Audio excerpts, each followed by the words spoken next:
அண்மை செய்திகளை தற்போது பார்த்து வருகிறோம். இந்த வழக்கில் 9 காவலர்களும் குற்றவாளிகள் என்று தற்போது நீதிமன்றம் தீர்ப்பளித்திருக்கிறது. அடுத்த வாரம் திங்களன்று தண்டனை விவரங்கள் வெளியிடப்பட இருக்கிறது. அது தொடர்பான அந்த அண்மை செய்திகளை தற்போது பார்த்து வருகிறோம். மதுரை மாவட்ட நீதிமன்ற நீதிபதி முத்துக்குமரன் இந்த தீர்ப்பினை தற்போது வழங்கியிருக்கிறார். மிகவும் எதிர்பார்க்கப்பட்ட இந்த வழக்கில் 9 காவலர்களும் குற்றவாளிகள், அதாவது காவல் ஆய்வாளர் ஸ்ரீதர், உதவி ஆய்வாளர்கள் பாலகிருஷ்ணன், ரகு கணேஷ் உள்ளிட்டோரும் குற்றவாளிகள் அப்படின்ற தீர்ப்பு தற்போது வழங்கப்பட்டிருக்கிறது. தலைமை காவலர்கள் முருகன், முத்துராஜா, செல்லதுரை, தாமஸ் பிரான்சிஸ், வெயில்முத்து உள்ளிட்டோரும் இந்த வழக்கில் குற்றவாளிகள் என்று தற்போது தீர்ப்பு வழங்கப்பட்டிருக்கிறது. இவர்களுக்கான தண்டனை விவரங்கள் அடுத்த வாரம் திங்களன்று அறிவிக்கப்பட இருக்கிறது.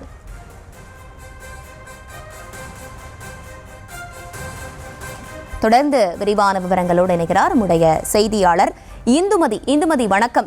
மிகவும் எதிர்பார்க்கப்பட்ட இந்த வழக்கில் தற்போது தீர்ப்பு வழங்கப்பட்டிருக்கிறது. 9 போலீசாரும் குற்றவாளிகள் அப்படின்னு நீதிமன்றம் தற்போது தீர்ப்பளித்திருக்கிறது. அடுத்த கட்டமாக இவர்கள் என்ன மாதிரியான நடவடிக்கைகள் எடுக்கப்பட இருக்கிறது? இந்த 9 காவலர்களும் மேல்முறையீடு செய்யப்பட வாய்ப்பு இருக்கா? அது தொடர்பான விவரங்கள். வணக்கம் ஹர்ஷினி.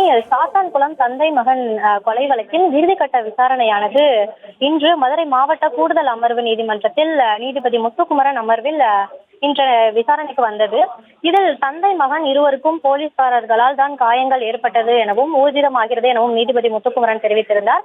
மேலும் அவருக்கு அந்த ஜட்மெண்ட் காப்பி அதை வாசிக்கும் பொழுது ஜெயராஜ் மற்றும் பெனிக்ஸ் ஆகிய இருவரின் உடலில் இருந்து காயங்கள் இயற்கைக்கு மாறானது எனவும் மரணங்களை விளைவிக்கக்கூடிய வகையில் காயங்கள் இருந்தது எனவும் தெரிவித்தார். மேலும் அதனைத் தொடர்ந்து இதனால் தந்தை மகன் ஆகிய இருவரையும் உயிரிழப்பு கொலை என சிபிஐ தனது குற்றப்பத்திரிகையை பதிவு செய்துள்ளது. மேலும் பிரேத பரிசோதனை முழுவதும் வீடியோ செய்யப்பட்டுள்ளது. உள்புறம் இருந்த காயம் பலமுறை தாக்கியதால் ஏற்பட்ட காயம் எனவும் இது பிரேத பரிசோதனையில் தெரிய வந்துள்ளது எனவும் தெரிவித்திருந்தார். மேலும் ஜெயராஜ் மற்றும் பெனிக்ஸ் ஆகிய இருவரின் உடலில் இருந்த காயங்கள் தாங்களாகவே ஏற்படுத்திய காயங்கள் என கூற முடியாது எனவும் தெரிவித்தார். மேலும் உயிரிழந்த பென்னிக்ஸை தன்னை இரவு முழுவதும் 10 நிமிடம் இடைவெளி விட்டு தொடர்ந்து தாக்கினார்கள் எனவும் 200 முறைக்கு மேல் தாக்கினார்கள் என அவரது உறவினரிடம் கூறியதாக குற்றப்பத்திரிகையில் பதிவு செய்யப்பட்டுள்ளது.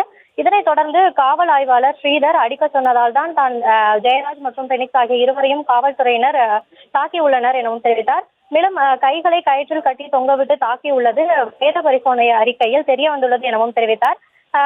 மேலும் ஜெயராஜ் மற்றும் பெனிக்ஸ் ஆகிய இருவரையும் காவல்துறையினர் தாக்கும் போது நாம் அடித்து பழகுவதற்கு அப்பா மகன் கிடைத்துள்ளார் எனவும் இவர்களை அடித்து நாம் பயிற்சி எடுத்துக் கொள்வோம் எனவும் காவல்துறையினர் அவர்களுக்குள் பேசிக் கொண்டனர் எனவும் இந்த தெரிவித்திருக்கின்றனர். மேலும் இந்த வழக்கில் குற்றம் சாட்டப்பட்ட முதல் எதிரி ஸ்ரீதர் எங்களை அடிக்க சொல்லி கூறினார் எனவும் தெரிவித்திருக்கின்றனர். அந்த இதில் குற்றப்பத்திரிகை தற்போது இன்று வழங்கியுள்ள தீர்ப்பில் 8வது எதிரி அடிப்பதை யாரும் பார்க்கிறார்களா என்பதை கண்காணிக்க காவல் நிலையத்தில் வெளியே இருந்து கண்காணித்து வந்தார் எனவும் தெரிவித்திருக்கின்றார். இதனைத் தொடர்ந்து இந்த தீர்ப்பினை தற்போது மார்ச் 30ஆம் தேதிக்கு ஒத்திவைத்திருக்கின்றார். மேலும் குற்றம் சாட்டப்பட்ட 9 காவலர்களுக்குமே தண்டனை உறுதி எனவும் தெரிவித்திருக்கின்றார். மேலும் வருகின்ற திங்கட்கிழமை அன்று இவர்களுக்கு வழங்கவிருக்கும் தண்டனையின் விவரங்களை தெரிவிக்க இருக்கிறார். ஹர்ஷினி, விவரங்களை வழங்கியமைக்கு நன்றி இந்துமதி.